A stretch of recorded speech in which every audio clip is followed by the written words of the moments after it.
அதிமுக பொதுச் செயலாளர் எடப்பாடி பழனிசாமி நாகையில பிரச்சாரம் மேற்கொண்டுட்டு வரார். அந்த காட்சிகளை பார்க்கலாம். 2 பேருக்கும் இரட்டை சின்னத்திலே வாக்களிக்க வேண்டும்.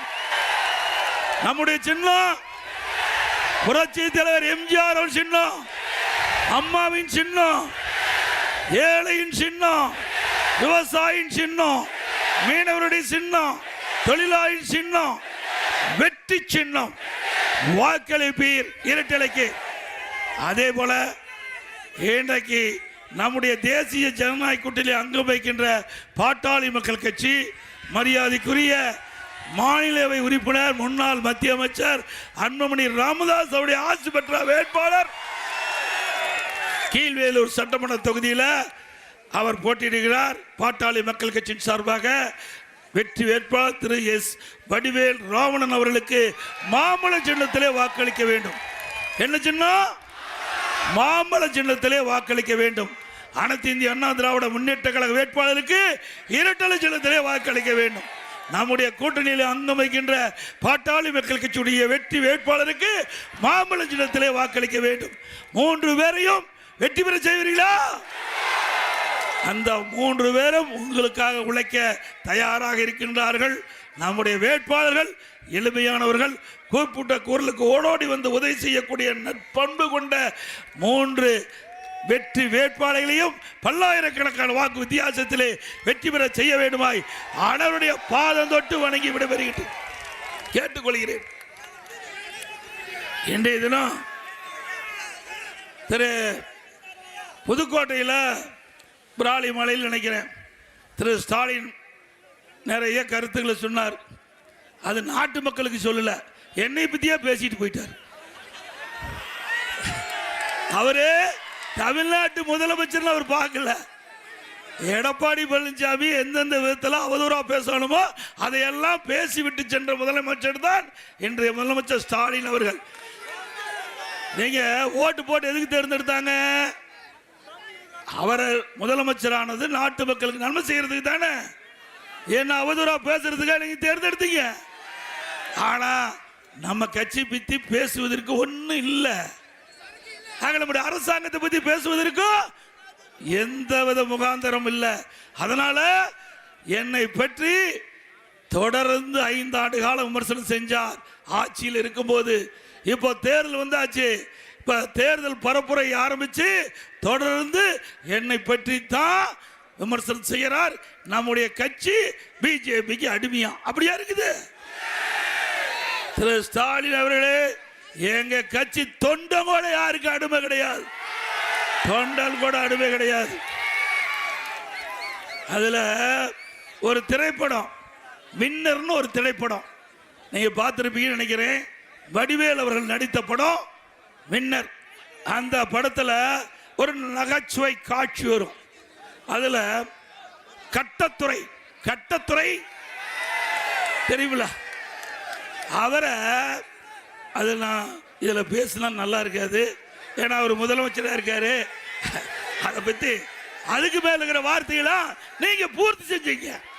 அவரு அந்த கட்டத்துறை திருந்துற மாதிரியே இல்லை. அதுல நிறைய இருக்குது. அதை நாகரிகருதி நான் அந்த நகைச்சுவையை நான் இந்த நேரத்தில் பேசுவது அவர் பொருத்தமா இருக்காது. அவர் ஒரு முதலமைச்சராக இருக்கிறாரு. அதனால எஞ்சிய வார்த்தைகள் எல்லாம் நீங்க பூர்த்தி செஞ்சு பார்த்துங்க. அப்புறம் இன்னொன்னு பேசுறார். புதுக்கோட்டையில் எடப்பாடி பழனிசாமி சாதனைகளை பற்றி பேசுறதில்ல, வாக்கு கேட்கறதில்ல, அவரை கொள்கையும் கிடையாது, மாநில உரிமையை பற்றி பேசுறது கிடையாது. அவர் சாக்கடைக்கு சமமான வார்த்தைகளை பேசுறான்னு சொல்ல. அப்படியே நாம் பேசுறோம். சாக்கடையில் இருப்பது அவர்கள் தான். யாரு? சாக்கடையில் இருக்கின்றவர்கள் அவர்கள் தான். நாங்கள்லாம் அப்படி இல்லை. பொன்மனச்சம்பல் புரட்சி தலைவர் எம்ஜிஆர் தோற்றுவித்த கட்சி,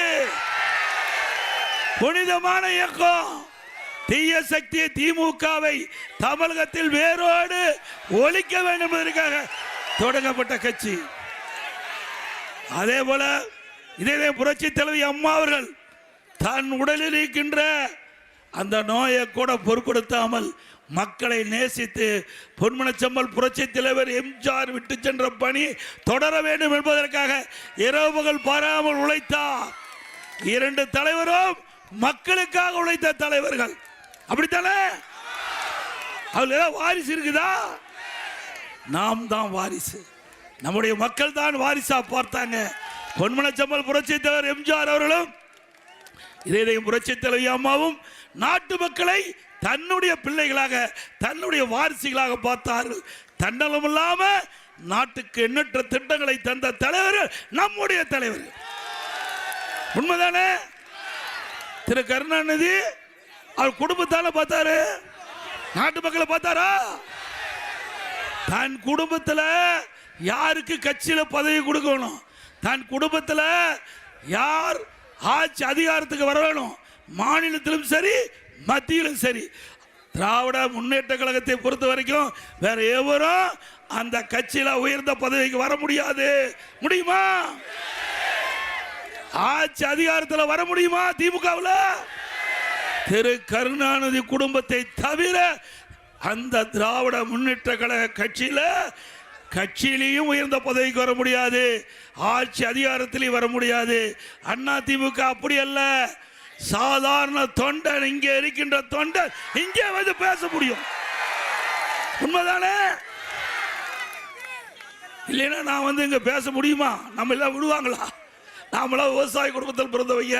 உங்களை போல இங்கே நின்று உங்களுடைய ஆதரவோடு, நிர்வாகிகள் தொண்டர் ஆதரவோடு இந்த இடத்தில் வந்து பேசுவதென்றால் அண்ணா திமுக மட்டும்தான் முடியும். உண்மைதானே? இது அண்ணா திமுகவுடைய ஜனநாயகம் உள்ள ஒரு கட்சி என்றால் அது அண்ணா திமுக கட்சி. அம்மா அவர்கள் தெளிவாக சொன்னாங்க, எனக்கு பின்னாலும் அண்ணா திமுக 100 ஆண்டுகள் தொடரும், மக்கள் பணி செய்யும்.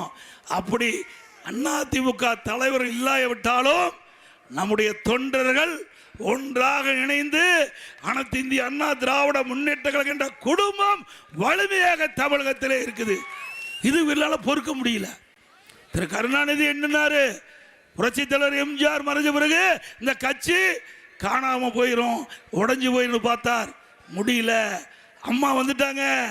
அம்மா சிறப்பான ஆட்சி கொடுத்தாங்க. புரட்சி தலைவர் எம்ஜிஆர் அவர்கள் மாதிரி அம்மா மறைந்த பிறகு திரு ஸ்டாலினும் திரு கருணாநிதி அவர்களும் கூட்டு சேர்ந்து சதி பண்ணினாங்க. அத்தனை சதியும் உங்களால் முறியடிக்கப்பட்டது. உண்மைதானே? எத்தனை வழக்கு, கொஞ்ச நெஞ்ச வழக்காக போட்டாங்க. அவ்வளவு வழக்கும் மக்கள் துணையோடு, நிர்வாக துணையோடு நீதிமன்றத்தில் நாம் நிரூபித்து அனைத்து இந்திய அண்ணா திராவிட முன்னேற்ற கழகம் வலிமையான இயக்கங்களை நிரூபித்து காட்டணும். எப்படி பொற்கலர் பட்டையில் பொற்கலர் அந்த பட்டையில் நம்முடைய இரும்பு பழுக்க காய வச்சு அடிச்சு உறுதி பண்ணுவாங்களோ, அதே போல நம்ம அடி வாங்க கட்சி வலிமையா இருக்குது.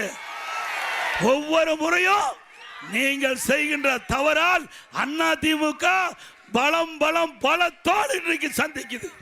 உண்மைதானே? எவ்வளவு கஷ்டத்தை நம்ம கொடுத்தாங்க. நம்முடைய தாயை இழந்த பிள்ளையை போல நாம் இருக்கின்ற காலகட்டத்தில் கூட நம்ம இயக்கத்தை உடைக்க சில சதிகாரர்கள் திட்டமிட்டாங்க. யாருன்னு உங்களுக்கு தெரியுமில்ல? உங்களுக்குங்க அந்த சதிகாரர்கள் போட்ட திட்டத்தையும் தவிடுபடி ஆக்குறது நம்முடைய தொண்டர்கள், நிர்வாகிகள், பொதுமக்கள். ஆக நம்முடைய இயக்கத்தை எவர் அழிக்க நினைத்தாலும் அவர்தான் அழித்து போவார்கள். இது தெய்வ சக்திகள். பொன்மனச்செம்மல் புரட்சி தலைவர் எம்ஜிஆர் என்ற மாமனிதர் தொடங்கப்பட்ட கட்சி, தெய்வ சக்தி உள்ள கட்சி. மாண்புமிகு அம்மா நாட்டு மக்களுக்காக வாழ்ந்து மறைந்த தலைவர், இருவரும் தலைவர்கள் இந்த நாட்டிற்கு இறைவன் கொடுத்த கொடை. தனக்காக வாழாமல் நாட்டு மக்களுக்காக வாழ்ந்து தலைவர்கள். அதனாலதான் நம்ம கட்சியை ஒன்றும் செய்ய முடியல. என்னென்னமோ ஆயுதத்தை எடுத்து பார்த்தாங்க, அத்தனையும் தூளாக்கப்பட்டது. இன்றைக்கு அண்ணா திமுக புது பொலிவோடு தேர்தலை சந்திக்கிறோம். அப்படித்தானே? சிந்திச்சு பாருங்க. இன்றைக்கு திரு ஸ்டாலின் சொல்றாரு, ஸ்டாலின் வந்து நம்ம கொள்கை இல்லையா, இவன கொள்கையோடைய கூட்டணி வச்சிருக்காரு. திமுக காங்கிரஸ் ஒரே கொள்கையா, திமுக கம்யூனிஸ்ட் ஒரே கொள்கையா, திமுக விடுதலை சக்தி ஒரே கொள்கையா? தமிழ்நாட்டில் ஒத்த கொள்கை அப்படின்னு இங்க பேசுறாங்க. அங்க பாண்டிச்சேரியில் மாறி மாறி நிற்கிறாங்க. கம்யூனிஸ்ட் கட்சியை அம்போனுக்கு விட்டுட்டாங்க, விடுதலை சிறுத்தைய கை கழுவி விட்டுட்டாங்க. அங்க கேரளாவில் எங்க காங்கிரஸும் கம்யூனிஸ்டும் ஒன்னா இருக்குது. கேரளாவில் காங்கிரஸும் கம்யூனிஸ்டும் ஏத்து போட்டிடுது. இது ஒன்னா இருக்கு. ஒத்த கொள்கையா? யாரை ஏமாற்ற நாடகம், மக்களை ஏமாற்றுகின்ற நாடகம் ஒருபோதும் எடுபடாது. எப்பொழுதும் உண்மைதான் நிலைக்கும், உண்மைதான் நிலைக்கும். திரு ஸ்டாலின் அவர்களே, மக்களை குறைத்து எடை போட வேண்டாம். தமிழ்நாட்டு மக்கள் அறிவு கூர்மையான மக்கள், சிந்திக்க கூடியவர்கள். எது சரி தவறு என்று சிந்தித்து முடிவு எடுக்கக்கூடிய ஆற்றல் மிக்க மக்கள் தமிழ்நாடு மக்கள். ஆக அதே போல காவிரி ஒப்பந்தம் கபனியை விட்டு கொடுத்தது திமுக. நீங்க தான் இந்த தமிழ்நாட்டுக்கு துரோகம் விளைவித்தீங்க. கச்சத்தீவை தாரை வார்த்தது காங்கிரஸ் திமுக. உண்மைதானே? இன்னைக்கு மீட்டு எடுக்கிறாங்களா? கொடுத்ததே விய, கொடுக்கிறதே விய, அதுக்கு போராட்டம் பண்றதோ இவர்கள். இரட்டை வேடம் போடுகின்ற கட்சி திமுக காங்கிரஸ். பிறகு இப்போ மீத்தேன் ஈத்தேன் ஒப்பந்தம் யார் போட்டது? ஸ்டாலின் முன்னிலையில் தானே போட்டாங்க.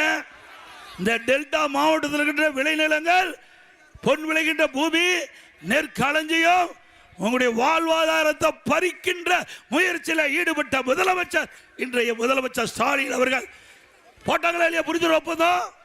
திரு ஸ்டாலின் அவர்கள் துணை முதலமைச்சர் இருக்கும்போது தான் மீத்தேன் நீத்தேன் திட்டத்திற்கு புரிந்துணர்வு ஒப்பந்தம் போட்ட முதலமைச்சர் இன்றைக்கு முதலமைச்சர்.